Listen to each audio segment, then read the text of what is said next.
Hello, नमस्कार दोस्तों। कैसे हैं आप सभी। जीएफ लॉ क्लासेस में आप सभी का फिर से एक बार तहे दिल से स्वागत करता हूं। जुड़ जाइए हमारे जीएफ लॉ क्लासेस पर, जो आपके लिए भारतीय दंड संहिता का जो लेक्चर शायद चौथा या पांचवा लेक्चर चल रहा है, यानी आपको सभी मेजर लॉ और minor law GF law classes पर निःशुल्क दिए जाएंगे। आपके पास कोई चार्जेस नहीं लगेंगे। आपको वीडियो सिर्फ उतना नहीं बताया जाएगा कि शॉर्ट में, आपको हर क्लास में इतना डीपली बताया जाएगा कि आपकी समझ में बहुत ही अच्छे तरह से आ जाएगा। आपको किसी भी कोचिंग पर जुड़ने की कोई आवश्यकता नहीं है। आपको इतना डीपली जीएफ लॉ क्लासेस पर बताया जाएगा। जैसे कि हमने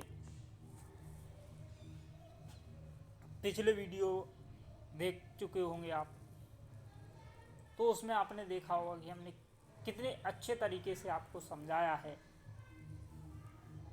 और यदि आपने उन वीडियो को नहीं देखा है और आप हमारी वीडियो को पहली बार देख रहे हैं, तो भारतीय दंड संहिता की जो पहले हमने वीडियो बना चुके हैं, उन वीडियो को जीएफ लॉ क्लासेस पर जाकर के उसकी जो प्लेलिस्ट है उसमें जाएं और भारतीय दंड संहिता 1860 की जो प्लेलिस्ट से वीडियो उनको देखें और समझें। वह वीडियो आपके लिए बहुत ही उपयोगी होंगी। तो आज हम इस वीडियो को भी आगे बढ़ाते हैं और आपको मैं हर बार एक ही बात कहता हूँ कि वीडियो शुरू करने से पहले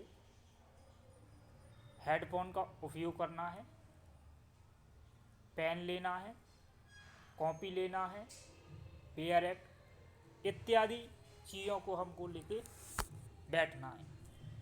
जिससे क्या होगा, हमारी समझ में जो हम वीडियो सुन रहे हैं उसका हम पूर्ण रूप से उपयोग कर सकते हैं। चलिए अब हम देखते हैं अपने आगे सेक्शन में। कल हमारी जो वीडियो ख़त्म हुई थी वो सेक्शन नंबर 21 पर हमने वीडियो को समाप्त किया गया था, जिसमें हमने लोक सेवक के बारे में बताया था। आपने यदि वीडियो देखी होगी तो आपको वीडियो बहुत ही अच्छी लगी होगी। अब मैं आपसे लोक सेवक से संबंधित एक दो क्वेश्चन पूछना चाहूँगा। यदि आपको आते हो तो ठीक है, नहीं आते हो तो आप वीडियो पर जाएं और देखें कि वीडियो आपके लिए कितनी उपयोगी है। अगर आपने देख ली होगी वीडियो तो आप आंसर भी बता सकते हैं। क्या विश्वविद्यालय का परीक्षक लोक सेवक होता है या नहीं होता? पहला आंसर।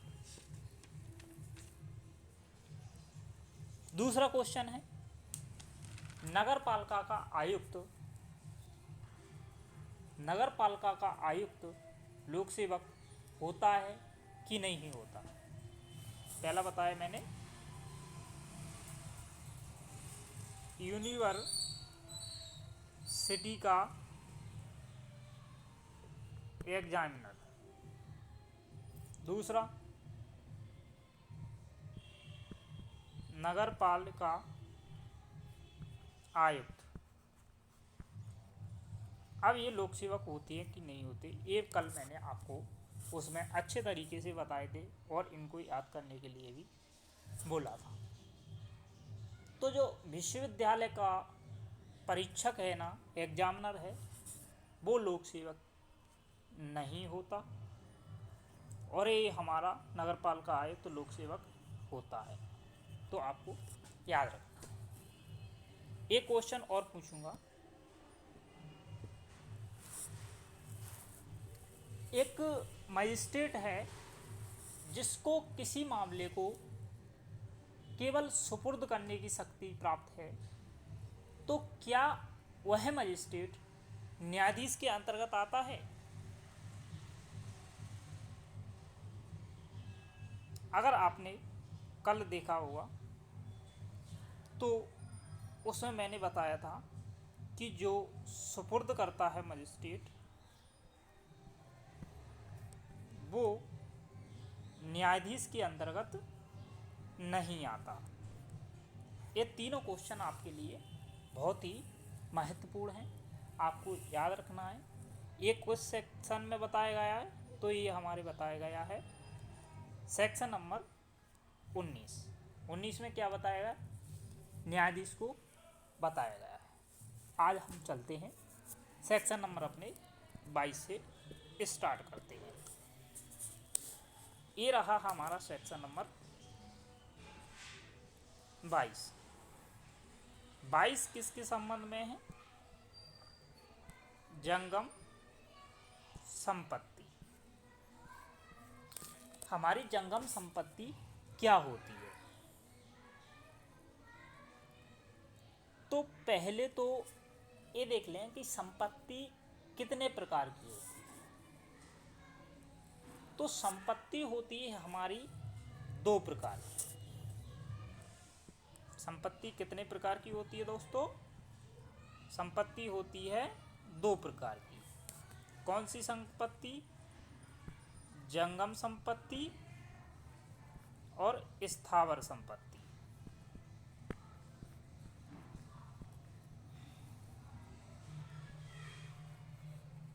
ठीक है, ये दो प्रकार की संपत्ति होती है। अब जंगम संपत्ति किसे कहें और स्थावर संपत्ति किसे कहें, तो इसके लिए आपको आसान भाषा में बता दूं तो स्थावर संपत्ति ऐसी होती है जो भूबद्ध होती है। भूबद्ध का अर्थ होता है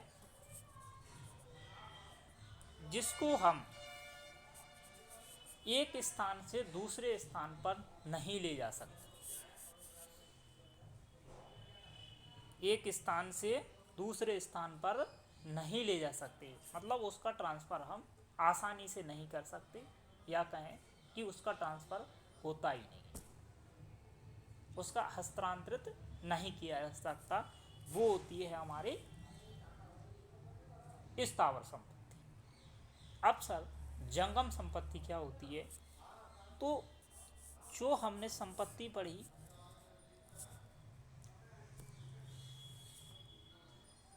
स्थावर संपत्ति, जस्ट इसके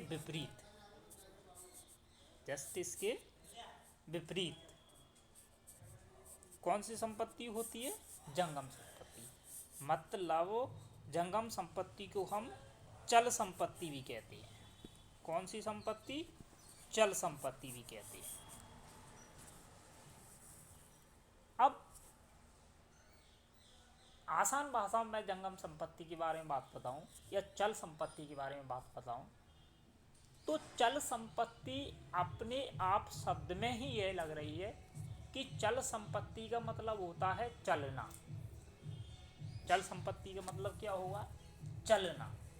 उसको आसानी से एक स्थान से दूसरे स्थान पर ले जाया जा सकता है, वो चल संपत्ति है। और स्थावर संपत्ति को कहते हैं अचल संपत्ति। अचल मतलब इसको एक स्थान से दूसरे स्थान पर नहीं ले जाया जा सकता। अब जंगम संपत्ति की हम परिभाषा के बारे में बात कर लेते हैं। हर भांति की मूर्त संपत्ति आती है। मूर्त मतलब जिसको हम देख सकते हैं, छू सकते हैं, ले जा सकते हैं, किंतु भूमि और वे चीज़ें जो भूबद्ध हो या भूबद्ध किसी चीज़ से स्थायी रूप से जकड़ी हैं, वो जंगम संपत्ति के अंतर्गत नहीं आती। जो सेक्शन आईपीसी का 22 है उसमें इसकी जो परिभाषा दी गई है वो नेगेटिव परिभाषा है। सेक्शन नंबर 22 में जो आईपीसी में परिभाषा दी गई है वो कैसी परिभाषा है? नेगेटिव।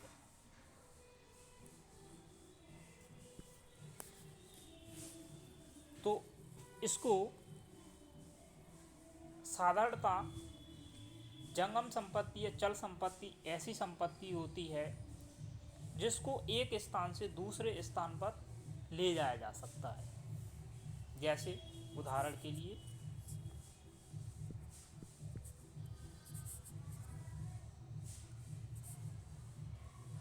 पेन,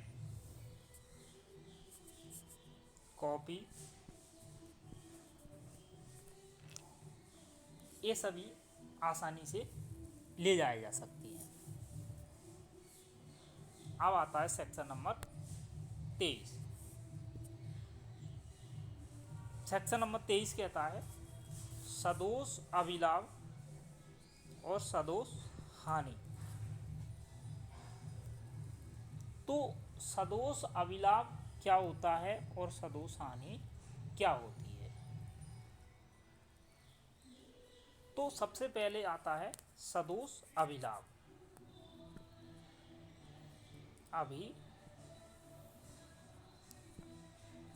लाभ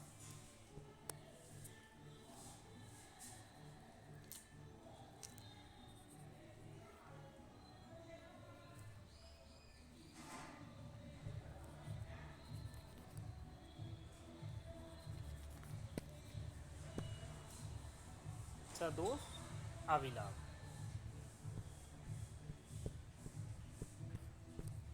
ठीक।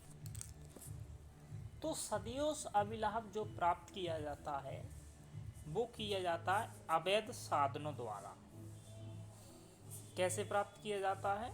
अवैध साधनों द्वारा।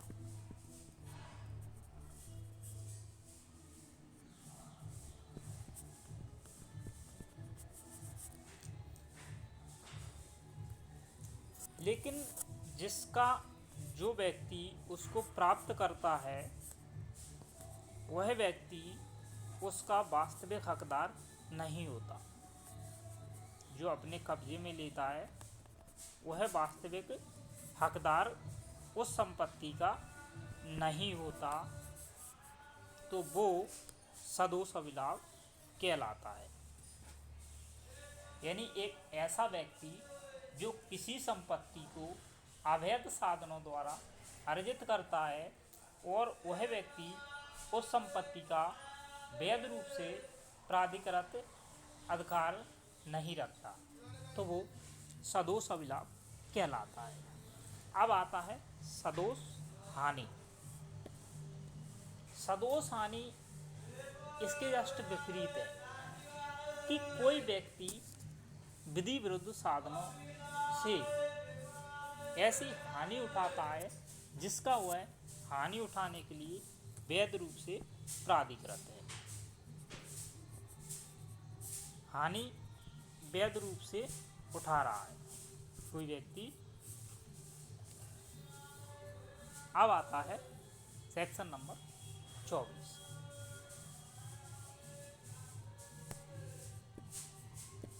सेक्शन नंबर 24 है बेईमानी।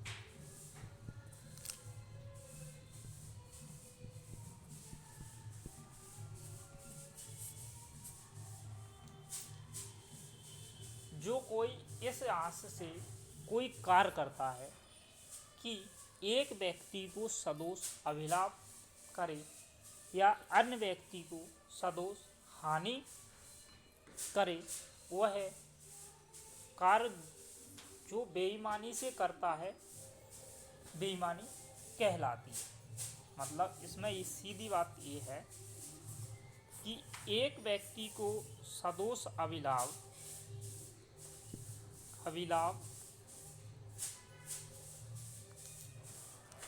और एक व्यक्ति को सदोष हानि।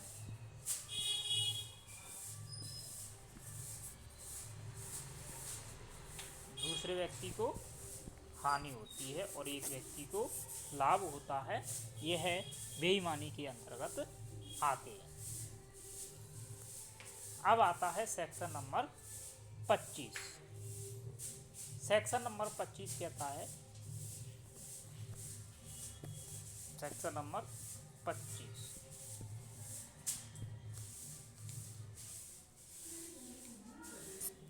सेक्शन 25 कहता है कपट पूर्वक के बारे में। कोई व्यक्ति किसी बात को कपट पूर्वक कब कहा जाता है, तो वह तब कहा जाता है जब वह व्यक्ति कपट पूर्वक करने की आस से कार्य करता है। कोई कार्य करता है कपट पूर्वक करने की आस से,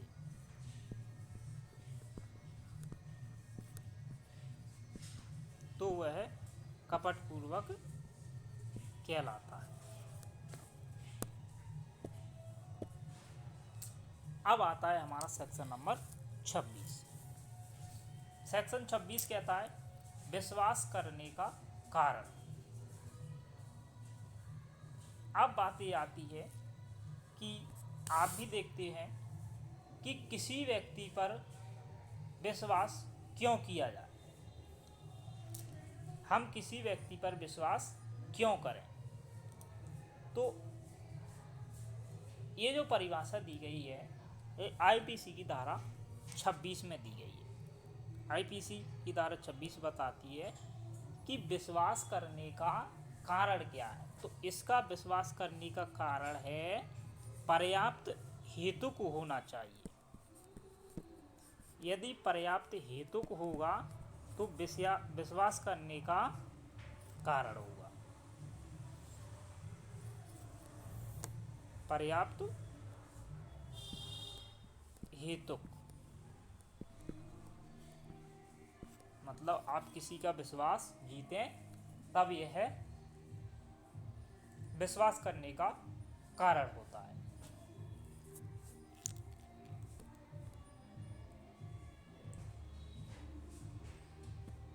अब चलते हम सेक्शन नंबर 27 पर।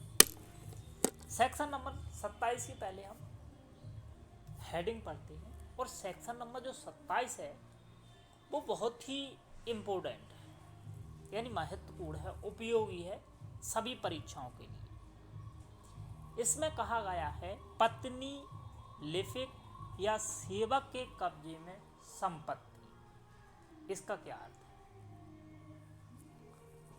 मान लो कोई संपत्ति है किसी स्वामी के कब्जे में है। अब वह संपत्ति उस व्यक्ति की पत्नी या लिपिक या सेवक के कब्जे में आ जाती है या दे देता है, तो वह संपत्ति ऐसी संपत्ति मानी जाएगी कि वह संपत्ति जिस व्यक्ति की है उसी के कब्जे में है। चलिए एक बार इसको पढ़ लेते हैं अपन। जब कि संपत्ति किसी व्यक्ति के निमित्त उस व्यक्ति की पत्नी, लिपिक, सेवक के कब्जे में, तब इस संहिता के अंतर्गत यह अर्थ लगाया जाएगा कि वह संपत्ति उस व्यक्ति के कब्जे में। इसका स्पष्टीकरण देख लें। अब स्पष्टीकरण ये कहता है कि किसी व्यक्ति को यानी लिपिक को या सेवक को, आप पत्नी को तो आप अस्थायी रूप के लिए नियुक्त नहीं करेंगे, पत्नी तो पत्नी होती है, परमानेंट होती है। तो लिपिक और सेवक को आपने कैसा किया? विशिष्ट अवसर पर अस्थायी नियोजित किया। क्या किया? अस्थायी नियोजित किया। तो ये भी ऐसा माना जाएगा कि उसी स्वामी के कब्जे में वह संपत्ति है। कब्जे का स्वामी कौन है? जिसकी वह संपत्ति है। ठीक है, चलिए एक उदाहरण देख ही लेते हैं।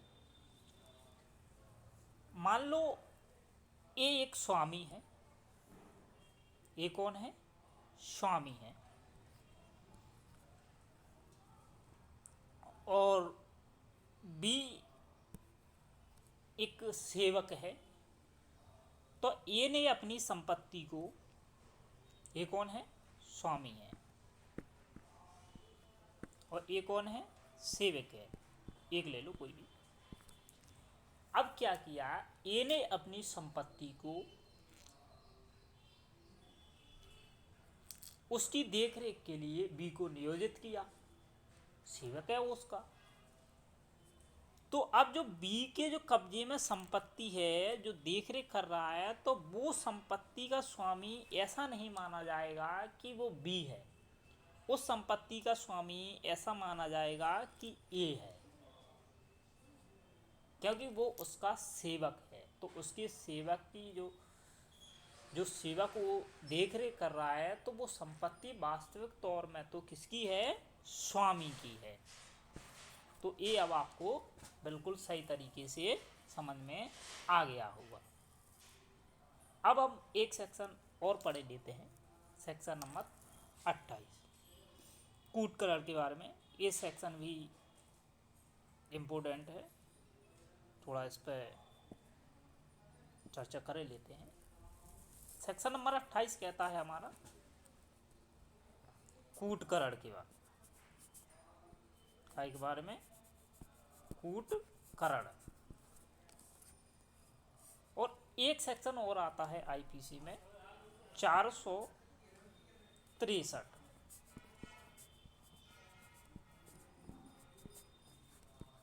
कूट रचना। अब कूटकरण क्या होता है? जो कोई व्यक्ति, मान लो कोई व्यक्ति है, उसने एक चीज को दूसरे चीज की सदृश्य बनाने की प्रवंचना की। मान लो एक कोई चीज है, ये चीज है, ये एक चीज है। अब इस चीज के जैसा उसने बी को बनाने की प्रवंचना की, बी को इसके ए के जैसा बना रहा था। तो ये क्या है? कूटकरण है। अब आप कह रहे होंगे कि सर क्या ऐसी बन जाएगी? देखो, उसने कोशिश तो की, प्रयत्न किया, लेकिन बनी या नहीं बनी, सेम नहीं बन पा रही है, कोई दिक्कत नहीं। इसका स्पष्टीकरण कहता है कि कूटकरण के लिए यह आवश्यक नहीं है कि नकल ठीक वैसी ही हो, यानी बी जो बनाया गया था बी को ए के जैसा, वो नहीं बना, नकल उसकी नहीं हो पाई, तो भी ये कूटकरण के अंतर्गत आता है। और 463 कूट रचना है हमारी, और ये सेक्शन आपको याद रखना। तो चलिए आज का वीडियो हम यहीं समाप्त करते हैं। मैं आशा करता हूँ कि आप लोगों ने यदि इस वीडियो को अच्छे तरीके से देखा होगा तो आपकी समझ में ज़रूर आ गया होगा। और वीडियो यदि आपको पसंद आ गया है तो लाइक करना, कमेंट करना, और सब्सक्राइबर की तो मैं आपसे बोल ही चुका हूँ कि आप JF लॉ क्लासेस के परिवार के एक सदस्य हैं, तो सब्सक्राइब करने के लिए मैं बिल्कुल भी नहीं बोलूँगा, क्योंकि आप अपने उससे खुद ही सब्सक्राइब कर लेंगे, तो मेरे को इसमें बोलने की कोई आवश्यकता नहीं है। चलिए वीडियो को यहीं समाप्त करते हैं। आप सभी के लिए वीडियो सुनने के लिए बहुत बहुत धन्यवाद।